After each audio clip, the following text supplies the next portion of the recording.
এই বন্ধুরা বদি যে কষ্ট করতেছে দেখছো নি, ঝাড়ু দিয়া পুরা বাগান ফুসকে করে লেতেছে। আর আমি সেই দিকে পুরা বাগান আগুন লাগাই দিচ্ছে, মানে কি একদম পুরা বাগান আগুন লাগাই দিচ্ছে। আর এদিকে বদি আসো নি বেলা মোটামুটি আসো না, আমার বাইয়ের যে মোটা বালাপুরা খাওয়াইছে এই লেগে শক্তি হয়েছে। আর ওখানে পুরা জঙ্গল জ্বালাইতেছে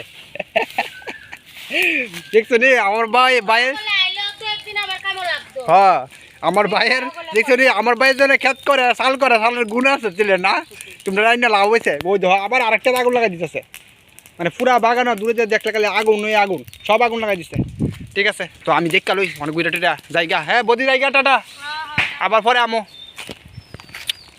বদিরা টাটা দিয়া আই পড়ছি। ওখানে আবার জঙ্গল ফাতারে বাজ যেতেছি গা, আর পুরা জঙ্গল আগুন লাগাই দিচ্ছে, মানে কি একদম পুরা আগুন লাগাই দিচ্ছে। এই সিজনে আমটার দিকে মানে যত মোড়া টঙ্কা আছে সপ্তাহের ভিতরেই আগুন লাগাই দেয় বুঝলি। বাসের দ্বারা দূর মানে কেটে ফাতা ফুটতে আছে না, মানে ফইরা একবারে মানে শোয়াই জায়গা। তো নিচের ফাতা আটলা কিতা করবো যে ফুইরা লিখছে। আগে তো মানুষ জারু টারু দিয়ে রানতো, ওখানে আমলে গ্যাস ট্যাস শুরু হয়েছে, টিউবের ফাতা টুয়াই অনে না রানতো বুঝছো না। আর এদিকে দেখো কালাও এরিছে দেখছো নি, কালাও এরিছে মানে। আর রাস্তাটি একটু ঝাড়ু দিয়ে দিছিল দীক্ষা পরিষ্কার, পুরা জঙ্গল আগুন লাগাইছে। ইডিয়ে চা আগুনটি নিবে আছে ওখানে। তো বন্ধুরা ঠিক আছে, আজকে ব্লগটা এতটুকুই।